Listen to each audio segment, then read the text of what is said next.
એટલે રાજ્ય સરકારને એ કહેવા માંગુ છું, સુનિશ્ચિત એ નથી કરવાનું કે ડિપોર્ટ થયેલા ગુજરાતના બેરોજગાર દીકરાઓ મીડિયા સાથે વાત ન કરે.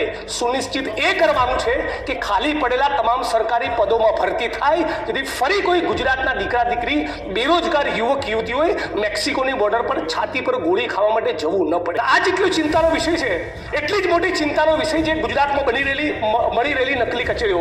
માનનીય અમિતભાઈ બહુ વિગતવાર વાત કરેલી, પણ એટલું કહેવા માંગુ છું કે ગુજરાતની વિધાનસભાનું મકાન બન્યું ત્યારની ઘડીને આજનો દિવસ બીજા કોઈ મુખ્યમંત્રી નથી જેના મુગટ ઉપર નકલી કચેરી રૂપિયા આટલા મોર પિંચ લાગેલા હોય, સિવાય કે મૃદુ અને મક્કમ માનનીય ભૂપેન્દ્રભાઈ. નકલી પીઆઈ, નકલી ડીવાયએસપી, નકલી સીઆઈ વિભાગ, નકલી જજ, નકલી અદાલત, આ બાજુથી નકલી વકીલ દલીલ કરે, આ બાજુથી વકીલ દલીલ કરે અને કોર્ટ ઓર્ડર પાસ કરે છે. બધું ધુપ્પલ, બધું નકલી. દક્ષિણની ફિલ્મોમાં જે હંબક ના હોય ને એવું ગુજરાતની સરકારને તંત્રમાં ચાલી રહ્યું છે. આટલી બધી નકલી કચેરીઓ બાદ રાજ્યની સરકાર એવું કમિટમેન્ટ આપવા માંગે છે ગુજરાતની 6.5 કરોડ 7 કરોડ જનતાને કે જેટલી પણ નકલી કચેરીઓ પકડાઈ એ તમામના કસૂરવાર, એમાં નેતા હોય કે અધિકારી હોય, 1 વર્ષમાં બધાની ટ્રાયલ પૂરી કરીને બધાને સાબરમતી સેન્ટ્રલ જેલના સળિયા પાછળ ધકેલીશું. આવી કોઈ પ્રતિબદ્ધ રાજ્યની સરકારની છે? શું રાજ્યના મહામહિમ રાજ્યપાલ આ સ્પીચમાં આ વિશે એક શબ્દ બોલ્યા છે? મારી અધ્યક્ષની ચિંતાનો વિષય મહિલાઓની સુરક્ષાનો છે. આપ કદાચ એક કિસ્સો જાણતા હશો. સંતરામપુરના બોયડિયા ગામની દલિત સમાજની એક દીકરી પર 10 દિવસ સુધી જુદા જુદા ફાર્મ હાઉસમાં રેપ થયો, ગેંગરેપ. અને દીકરી પોતાના લોહીથી ભીના કપડા સાથે સંતરામપુર પોલીસ સ્ટેશનમાં જાય છે, ગેંગરેપની એફઆઈઆર કરાવે છે. અને જ્યારે ખબર પડે છે કે એક રાજકીય પક્ષના 3 આગેવાનોના એ ફરિયાદમાં નામ છે અને હમણાં સુધી જ્યારે મેસેજ પહોંચી જાય છે ત્યારે શું બને છે? એ રાજકીય પક્ષના લોકો પોતાની મહિલા વિંગની બહેનોને સંતરામપુર પોલીસ સ્ટેશન મોકલી સંતરામપુર પોલીસ સ્ટેશનમાં ગેંગરેપની દાખલ થયેલી ફરિયાદ અને દીકરીના આ પ્રકરણ સબબ જે સ્ટેશન ડાયરીમાં નોંધ કરવામાં આવી એ એફઆઈઆરનું પાનું, સ્ટેશન ડાયરીનું પાનું ફાડી નાખે છે. હા, આપણા ગુજરાતની અંદર દલિત સમાજની ગેંગરેપની પીડિતાની ફરિયાદ પોલીસ સ્ટેશનમાં ફાડી નાખવામાં આવી અને રાજ્યની સરકારે આ મુદ્દે મૌન ધારણ કર્યું.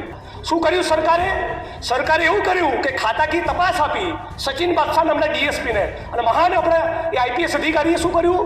એફઆઈઆર, ગેંગરેપની એફઆઈઆર ફાડી નાખનારા એએસઆઈ અને પીએસઆઈની સામે ગુનો દાખલ કરવાના બદલે ખાતાકી તપાસ મેને ફેરવીને 2 ઇન્ક્રીમેન્ટ રોકીને 3000નો દંડ ફટકાર્યો. આ છે ગુજરાતમાં સ્ત્રીઓનું સન્માન. અને એટલે રાજ્ય સરકારને કહેવા માંગુ છું, માનનીય અધ્યક્ષશ્રી, રાજ્ય સરકારને એટલું કહેવા માંગુ છું કે આ વિધાનસભા 27 માર્ચના દિવસે પતે અને એનો સૂર્યાસ્ત થાય ત્યાં સુધી ભાજપના નેતા જે બળાત્કારના આરોપી છે ગજેન્દ્રસિંહ પરમાર, એની ધરપકડ કરીને બતાવે. આ ગુજરાતની સરકારને હું ચેલેન્જ આપું છું આ મંચ ઉપરથી. સામાન્ય એ માણસને બળાત્કાર કરનારો માણસ કોઈ પણ પક્ષનો હોય, સામાન્ય રાજ્યની સરકાર એની ધરપકડ નથી કરતી. આવો જ પ્રશ્ન છે ગુજરાતમાં તૂટી રહેલા ઝૂંપડા. અંબાજીમાં કોરિડોર બને, કોઈ જ વાંધો નથી, પણ રાતે 6:30-7 વાગ્યા પછી સૂર્યાસ્ત બાદ સુપ્રીમ કોર્ટની ગાઈડલાઈન મુજબ ઝૂંપડા ના તૂટી શકે. છતાં ગોમતીપુરમાં તોડ્યા, જુહાપુરામાં તોડ્યા, વટામણામાં દેવી પૂજક સમાજના ઝૂંપડા તોડવાના છે, માલધારી સમાજના ટુકડા તૂટી રહ્યા છે. અમદાવાદના ઓઢવની અંદર ઝૂંપડા તૂટે, મકાન કોઈ પણ માણસનું તૂટે તેને વૈકલ્પિક વ્યવસ્થા આપવી પડે. ધારો કે ગુજરાતના કોઈ વિસ્તારમાં 22 લોકોના ઘર તૂટવા નહીં તો સરકાર 22 મકાનો પહેલા એડવાન્સમાં કેમ રેડી નથી કરતી? હાઈકોર્ટના સુપ્રીમ કોર્ટની ગાઈડલાઈન છે દરેકને વૈકલ્પિક વ્યવસ્થા આપવી. Right to central a constitutionally guaranteed આપણો ફંડામેન્ટલ રાઇટ છે. તો આ રાઇટ્સ ગરીબ માણસોને લાગુ નથી પડતો.